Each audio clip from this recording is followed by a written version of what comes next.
আজি একচুৱেলি ভাৰতবৰ্ষৰ ইতিহাসত ডাঙৰ পৃষ্ঠা এটা সংযোজন হৈছে। ব্ৰিটিছ আমোলৰ যি ঔপনিৱেশিক শাসক আছিল তেওঁলোকৰ চিন্তাধাৰাৰে পুষ্ট আইন কেইখন আজি বিলুপ্ত হ'ল। CRPC, IPC আৰু এভিডেন্স এক্ট। আজিৰ পৰা ভাৰতবাসী নিজে সৃষ্টি কৰা ভাৰতবাসীৰ বাবে ভাৰতীয় সোৱাদ আৰু ঘ্ৰাণ থকা তিনিখন নতুন আইনৰ ব্যৱস্থা হৈছে অপৰাধিক আইন। আৰু ইয়াৰ দ্বাৰা ভাৰতৰ নাগৰিকক ন্যায় প্ৰদান কৰাৰ ব্যৱস্থা কৰা হৈছে।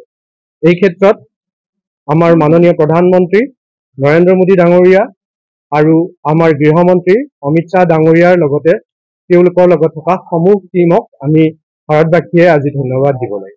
যিকোনো ধৰণৰ শিশুৰ কৰা অপৰাধ, মহিলা নাৰীৰ প্ৰতি থকা অপৰাধৰ ক্ষেত্ৰত অতি শক্তিশালী আৰু ক্ষীপ্ৰ গতিৰে তেওঁলোকক শাস্তি দিয়াৰ ব্যৱস্থা কৰা হৈছে। আৰু কেৱল ইয়াতে শাস্তি দিয়াৰ ব্যৱস্থাই নহয়, যিখিনি অপৰাধী সেই অপৰাধীখিনিক কেনেকে ৰিফৰ্ম কৰিব পাৰি তাৰো ব্যৱস্থা ইয়াত কৰা হৈছে। মব লিঞ্চিঙৰ ওপৰত ব্যৱস্থা কৰা হৈছে, অৰ্গেনাইজ ক্ৰাইমৰ ওপৰত ব্যৱস্থা কৰা হৈছে। আগতে অৰ্গেনাইজ ক্ৰাইম আৰু মব লিঞ্চিঙৰ ওপৰত কোনো আইন নাছিল, টেৰৰিজিমৰ ওপৰত কোনো ধৰণৰ সংজ্ঞা নাছিল আৰু তাৰ ওপৰত কোনো ধৰণৰ আইন নাছিল। এতিয়া টেৰৰিজিম এক্ট আহিছে আৰু মব লিঞ্চিং, স্নেটচিং এইবোৰৰ ওপৰত নতুন আইন হৈছে, কঠোৰ আইন হৈছে। যিটো পিটি অফেন্স আছিল, পিটি অফেন্সৰ ক্ষেত্ৰত আইনৰ আগতে যেনেকে শাস্তি দিয়াৰ ব্যৱস্থাটো সেইটো এতিয়া ৰিফৰ্মেটিভ হৈছে। এতিয়া কমিউনিটি ছাৰ্ভিচৰ ব্যৱস্থা কৰা হ'ব, যাতে ৰাইজে গম পায় যে অপৰাধ কৰিব নালাগে, অপৰাধ কৰাজনেও গম পায় যে মই অপৰাধ কৰি ভুল কৰিলো।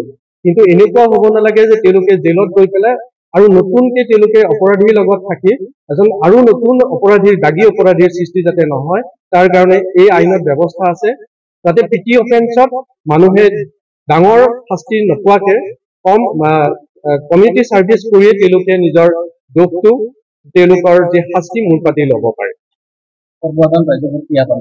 সৰ্বসাধাৰণ ৰাইজৰ প্ৰতি মোৰ এইখিনি আহ্বান, এইটো এটা ন্যায় ব্যৱস্থা।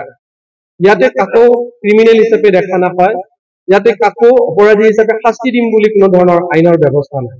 ইয়াতে কি কোৱা হৈছে যে নাগৰিকক সুৰক্ষা প্ৰদান কৰা হ'ব, ইয়াতে ন্যায় প্ৰদান কৰা হ'ব। গতিকে সাধাৰণ ৰাইজে এই আইন তিনিখনৰ দ্বাৰা সামগ্ৰিকভাৱে উপকৃত হ'ব বুলি মই নিশ্চিত।